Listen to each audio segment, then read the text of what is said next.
Assalamualaikum warahmatullahi wabarakatuh. Halo semuanya, selamat datang di channel kami. Hari ini aku akan menceritakan satu kisah yang menarik. Cerita ini penuh makna dan mungkin bisa menjadi inspirasi bagi kita semua. Jangan lupa like, komen, dan subscribe.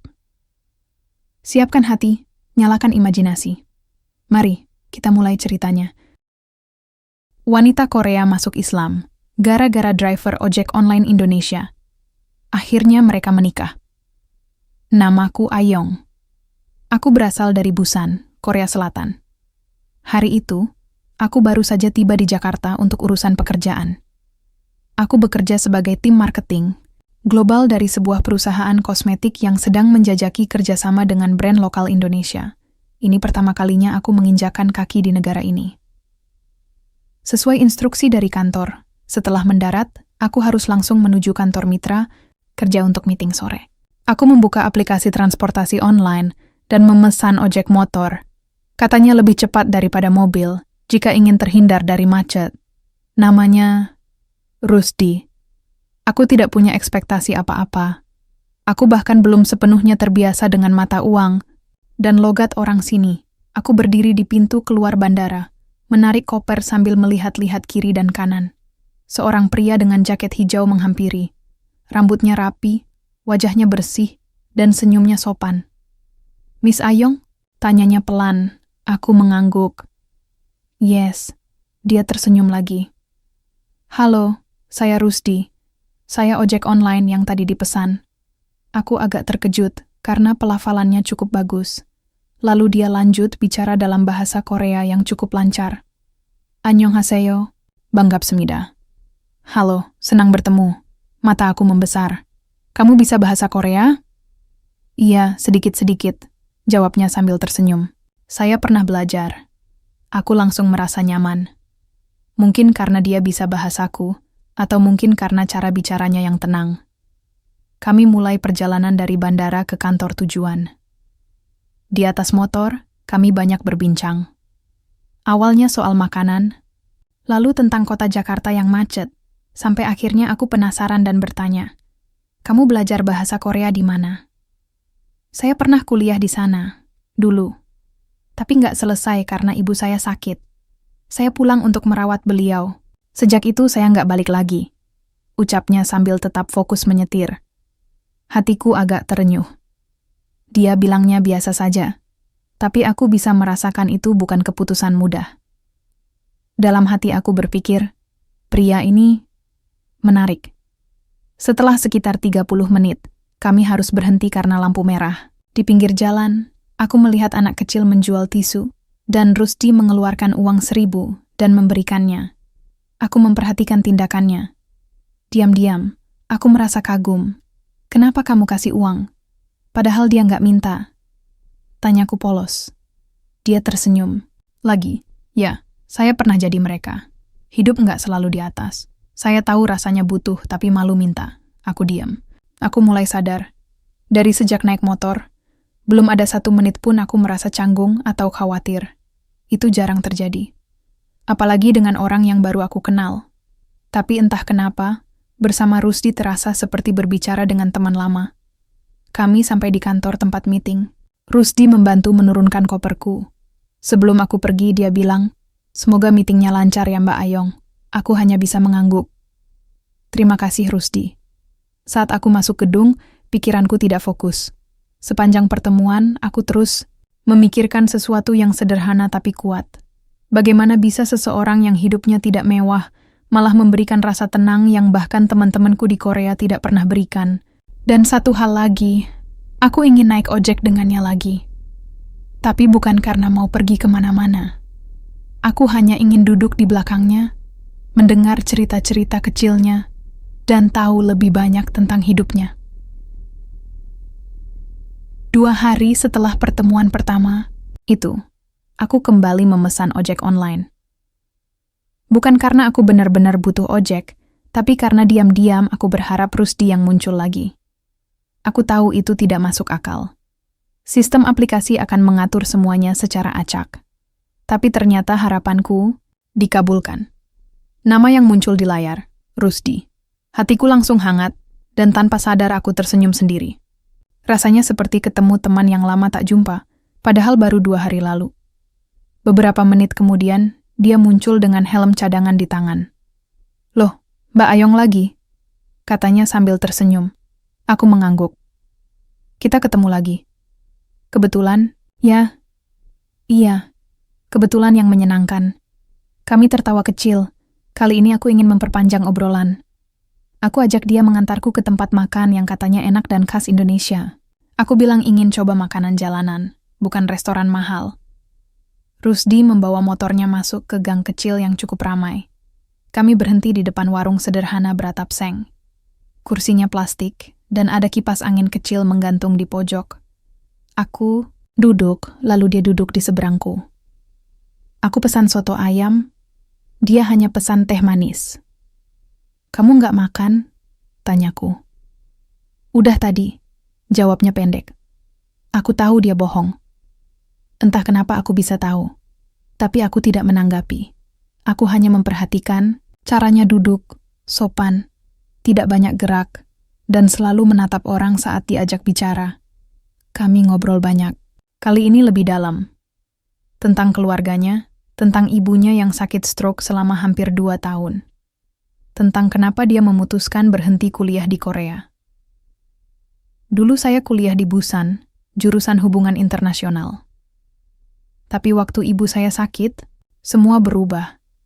Saya pulang dan gak pernah balik lagi, katanya. "Apa kamu nyesel?"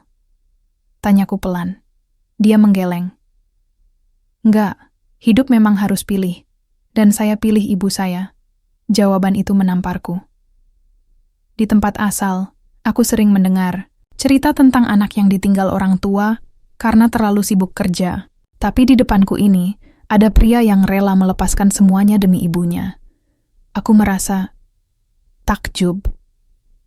Mungkin juga iri. Saat makananku datang, aku menyodorkan semangkuk kecil ke dia. "Coba sedikit, enak kok."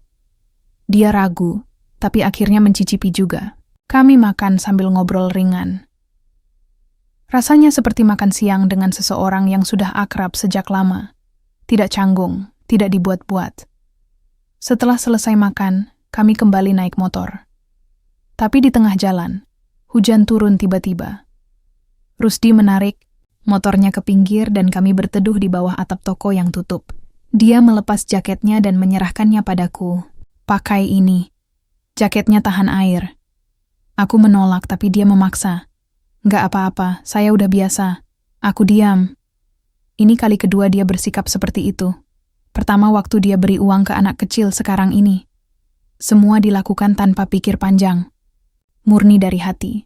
Kami duduk di bawah atap toko itu hampir setengah jam. Suasana sepi, hanya ada suara rintik hujan, dan lalu lintas dari kejauhan. Aku mencoba membuka obrolan lagi. "Kalau kamu dikasih kesempatan, kamu mau balik ke Korea?" Dia butuh waktu sebelum menjawab. "Entahlah. Mungkin iya. Tapi sekarang bukan waktunya. Kalau nanti ibumu sembuh? Kalau Allah kasih jalan, ya mungkin. Tapi saya nggak terlalu memikirkan jauh.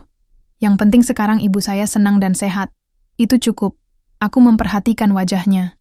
Serius, tapi tenang. Dia bicara tanpa ambisi. Tidak seperti banyak pria yang kutemui, yang selalu ingin lebih, dan lebih. Tiba-tiba aku sadar. Aku tidak hanya kagum. Aku mulai menyukai Rusdi. Bukan karena dia bisa bahasa Korea. Bukan karena dia pernah kuliah di sana. Tapi karena caranya menghargai hidup. Karena hatinya yang bersih. Dan mungkin karena untuk pertama kalinya dalam hidup, aku merasa dilihat sebagai manusia, bukan hanya sebagai orang asing dari negara maju. Hujan mereda. Kami melanjutkan perjalanan. Tapi di dalam hati, ada sesuatu yang berubah. Aku tahu perasaanku mulai tumbuh. Dan itu membuatku takut.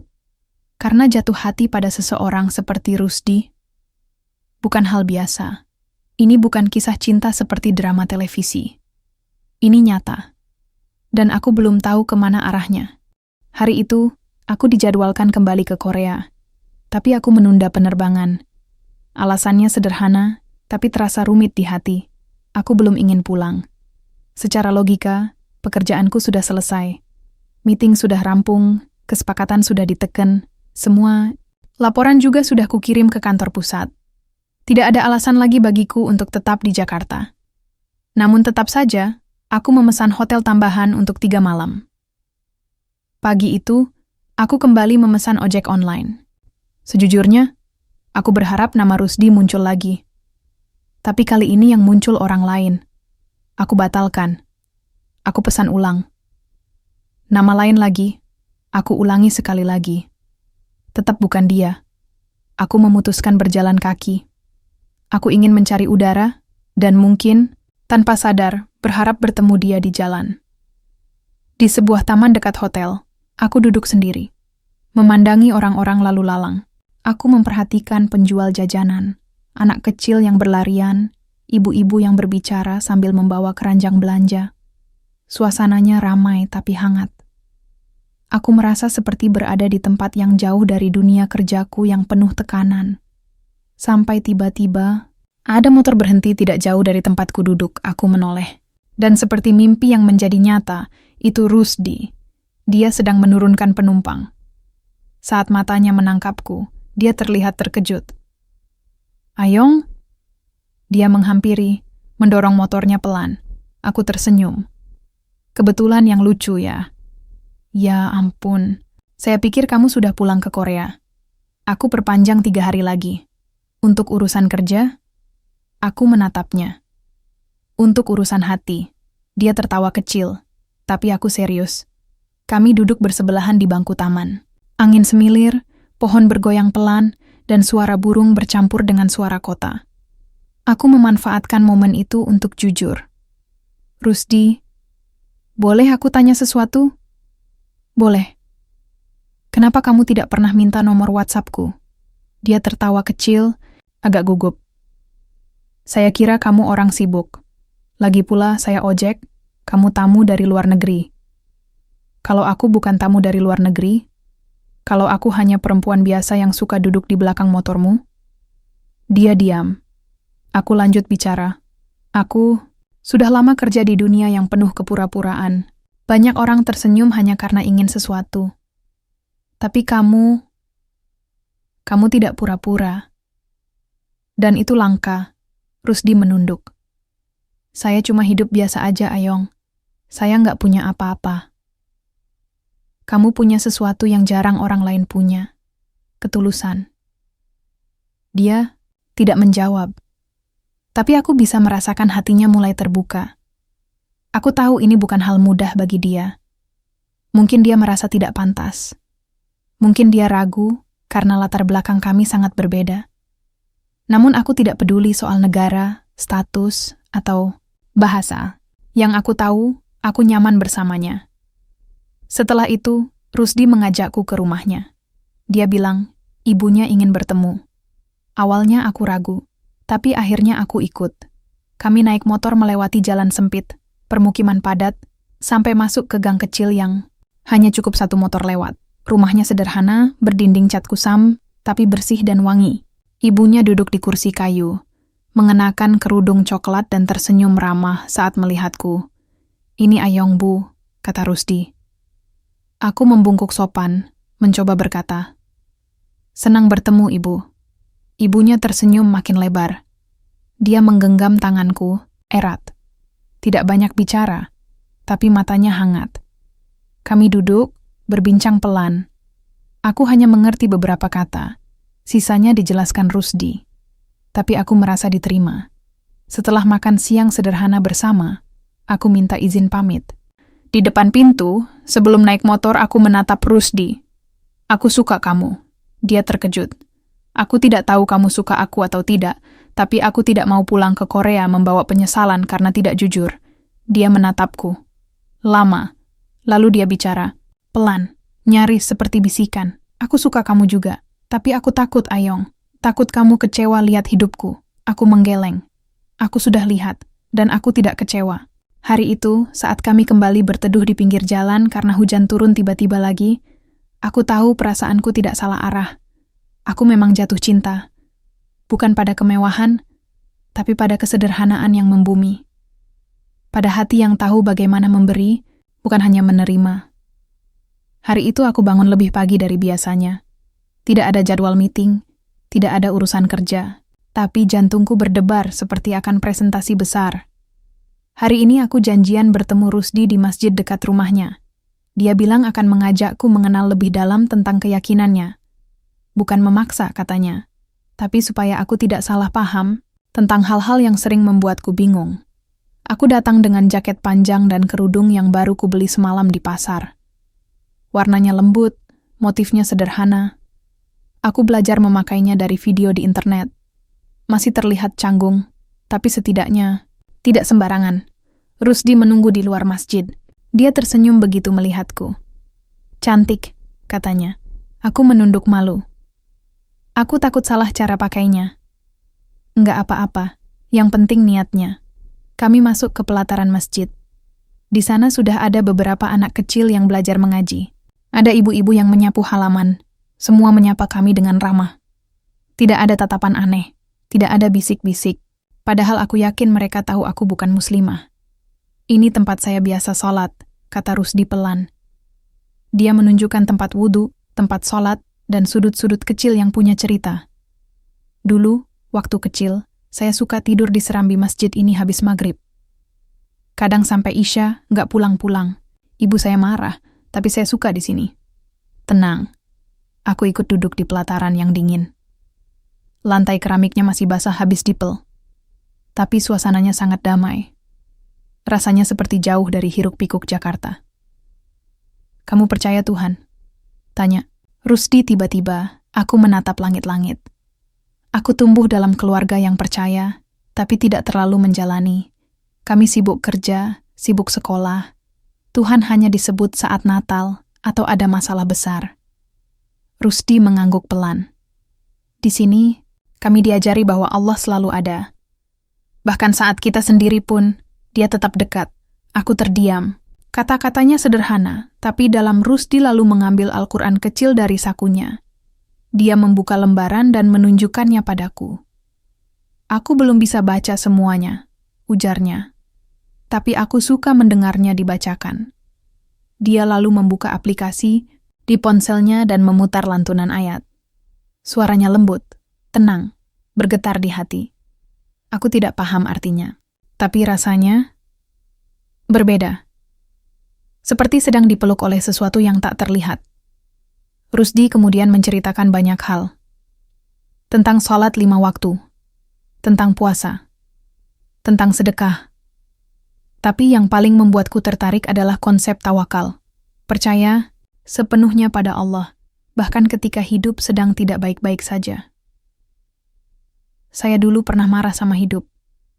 Waktu ayah saya meninggal, saya banting piring, saya teriak-teriak. Tapi makin saya marah, makin saya sendiri. Sampai akhirnya saya sadar, marah nggak bikin saya sembuh. Salat yang bikin hati saya tenang. Aku tidak pernah membayangkan bisa mendengarkan kisah seperti ini dari seseorang yang kutemui di jalan. Dari driver ojek online yang lebih banyak diam, tapi ternyata pikirannya dalam dan hatinya hangat. Siang itu, aku minta izin untuk ikut sholat zuhur. Tidak sebagai muslimah, tapi sebagai orang yang ingin tahu. Aku duduk di belakang, memperhatikan gerakan mereka. Sujud, rukuk, takbir. Dan entah kenapa, air mataku jatuh sendiri. Aku tidak tahu kenapa aku menangis. Tidak ada kesedihan, hanya perasaan lega. Seolah-olah semua beban dari negara seberang, dari kantor, dari keluarga, luruh begitu saja. Setelah salat selesai, aku memandangi langit, cerah. Tidak terlalu panas. Angin berembus pelan. Rusdi, kataku lirih, aku mau tahu lebih banyak tentang Allah. Dia tidak menjawab. Tapi dia menatapku lama, lalu tersenyum kecil, insya Allah. Kami duduk di masjid sampai sore. Berbicara tentang hal-hal yang tidak pernah aku pelajari di sekolah. Tentang hidup yang tak selalu bisa dikendalikan. Tentang menerima. Tentang memulai dari hati yang jujur. Hari itu, aku merasa seperti anak kecil. Baru belajar mengeja, baru belajar berjalan, baru belajar merasa. Dan untuk pertama kalinya, Aku sadar. Aku bukan jatuh cinta pada Rusdi saja. Aku mulai jatuh cinta pada caranya mengenalkan Tuhannya padaku. Lewat perbuatan, lewat kesabaran, lewat keikhlasan. Aku duduk di tepi tempat tidur hotel sambil menatap paspor di tanganku. Tiket pulang sudah kupesan 2 hari lalu. Tapi aku belum siap mengemasi semuanya. Bukan karena lupa atau malas, tapi karena ada yang tertinggal di sini. Bukan barang, melainkan bagian dari diriku sendiri. Aku sudah 4 hari tinggal lebih lama dari rencana awal. Setiap hari bersamamu, Rusdi, membuat hidupku terasa seperti baru dimulai. Tapi aku juga tahu, cepat atau lambat aku harus pulang. Dunia kerjaku menunggu di Seoul, dan aku tidak bisa terus bersembunyi di balik alasan libur. Sore itu, aku menelepon ibuku. "Eoma, aku tidak jadi pulang besok," kataku dalam bahasa Korea. "Kenapa?" tanyanya. Curiga. "Kau bukan tipe yang melanggar jadwal." Aku sedang berpikir untuk tinggal lebih lama di sini. Dia diam sebentar. "Apa ini tentang pria yang kamu ceritakan minggu lalu?" Aku terdiam, tidak perlu menjawab. Ibu tahu dari caraku bicara. "Kau tahu, Ayong, kami tidak membesarkanmu untuk jatuh hati begitu cepat," ucapnya pelan. "Kau anak perempuan pertama. Kami percaya padamu, tapi jangan abaikan siapa dirimu." "Iya, aku tahu, Eoma. Tapi justru karena aku tahu siapa diriku, aku juga tahu kemana aku ingin melangkah." Percakapan itu berakhir tanpa kemarahan. Tapi, aku tahu hatinya cemas. Aku juga cemas. Tapi kali ini, aku ingin jadi orang yang tidak lari dari rasa itu. Aku ingin menghadapi semuanya dengan berani. Hari berikutnya, aku kembali bertemu Rusdi. Kami duduk di bangku kayu depan rumah ibunya. Aku bilang ke ibuku soal kamu. Ucapku pelan. Rusdi menatapku dengan raut bingung. Aku bilang aku mungkin tidak akan pulang, atau setidaknya tidak dalam waktu dekat. Dia tidak langsung menjawab. Seperti biasa, dia butuh waktu untuk mencerna, tidak gegabah, dan itu salah satu hal yang aku kagumi darinya. "Apa kamu yakin?" tanyanya akhirnya. Aku mengangguk. Aku bukan anak kecil. Aku sudah bekerja bertahun-tahun. Aku tahu ini bukan cerita drama, tapi aku tidak mau hidup dengan menyesali keputusan yang tidak pernah kuambil. Dia menunduk, menggaruk tengkuknya. "Kalau kamu tinggal di sini, kamu mau tinggal di mana?" Aku tersenyum kecil. "Bisa cari kontrakan kecil. Aku bisa kerja dari jarak jauh dulu. Atau cari kerja di sini." Rusdi tertawa pelan. "Kamu ini dari gadis Korea jadi gadis gang sebelah." Kami tertawa berdua. Tapi di balik itu, aku tahu kami sedang membahas sesuatu yang serius. Masa depan, bukan hanya tentang cinta, tapi juga kepercayaan, agama, nilai-nilai hidup. Aku tahu perbedaan kami besar. Aku datang dari negara maju, dari budaya kerja keras, efisiensi, dan logika. Rusdi datang dari keluarga sederhana, dari hidup yang mengandalkan keikhlasan dan iman. Tapi anehnya, kami bisa bertemu di titik yang sama, kesederhanaan hati. Sore itu, Rusdi mengajakku ke sebuah madrasah kecil dekat masjid. Di sana, aku bertemu Ustaz Taufik. Orang tua yang ramah dan berbicara pelan-pelan, seolah tidak ingin kata-katanya melukai siapapun. Kami duduk di lantai, beralas tikar. "Apa kamu sungguh ingin mengenal Islam, nak?" tanya beliau padaku. Aku mengangguk. Bukan karena Rusdi, tapi karena hati saya sendiri. Saya merasa, Tuhan di sini lebih dekat. Ustaz Taufik tersenyum. "Itu pertanda baik. Tidak usah terburu-buru. Islam bukan perlombaan, tapi perjalanan, dan setiap orang punya jalannya sendiri." Kami berbincang hampir 2 jam, tentang Islam, tentang ketenangan hati, tentang bagaimana Allah tak melihat dari mana kita datang, tapi dari kemana kita ingin menuju. Saat hari mulai gelap, aku keluar dari madrasah dengan perasaan aneh. Bukan takut, tapi tenang. Seperti baru keluar dari ruang yang penuh cahaya. Padahal, matahari sudah tenggelam. Di pinggir jalan Rusdi menatapku. "Kamu yakin, Ayong?" Aku menatapnya balik. Aku belum tahu segalanya, tapi aku tahu ini langkah yang benar. Dia tidak berkata apa-apa, tapi sorot matanya jelas. Dia bangga. Mungkin juga takut. Tapi di atas segalanya, aku tahu dia bersyukur. Malam itu, aku pulang ke hotel dengan hati yang lebih ringan. Aku tidak ingin lagi jadi tamu di negara ini. Aku ingin jadi bagian dari kisah di sini. Kisah yang tidak ditulis di kontrak kerja, tapi ditulis di hati. Oleh pertemuan yang tidak sengaja, tapi berarti. Dan aku tahu, perjuangan baru saja dimulai. Aku berdiri di hadapan cermin, mengenakan gamis putih sederhana dan hijab polos yang kusetrika sendiri pagi ini. Tidak ada make-up tebal, tidak ada perhiasan mencolok, tapi dadaku berdebar seperti akan tampil di depan panggung besar. Hari ini, aku akan mengucapkan 2 kalimat syahadat. Aku masih bisa mendengar suara ibuku dari video call semalam. Kau yakin, Ayong? Dan untuk pertama kalinya, aku menjawab dengan suara mantap. Aku yakin, Eoma. Aku ingin hidupku lebih dari sekadar bekerja, menabung, lalu tua. Aku datang ke masjid dengan langkah pelan. Tidak terlalu banyak orang. Hanya beberapa saksi, Ustaz Taufik, Rusdi, dan ibunya. Tapi itu sudah cukup. Kalau kamu gugup, ambil napas dulu. Bisik Rusdi pelan sebelum prosesi dimulai. Aku hanya mengangguk. Lalu perlahan, aku mengucapkan, Asyhadu alla ilaha illallah, wa asyhadu anna Muhammadan Rasulullah. Tanganku gemetar, tapi hatiku stabil. Tidak ada yang memburuku. Tidak ada tekanan. Hanya kelegaan yang tidak bisa dijelaskan dengan kata Rusdi memeluk ibunya. Aku menunduk, menahan air mata. Dalam hati aku berkata, hari ini bukan akhir dari cerita, tapi awal dari bab baru. Beberapa bulan kemudian, kami menikah di masjid yang sama. Tidak ada pesta mewah, tidak ada ballroom hotel. Tapi suasananya hangat, bahagia yang sederhana. Aku ingat betul detik-detik ijab kabul itu.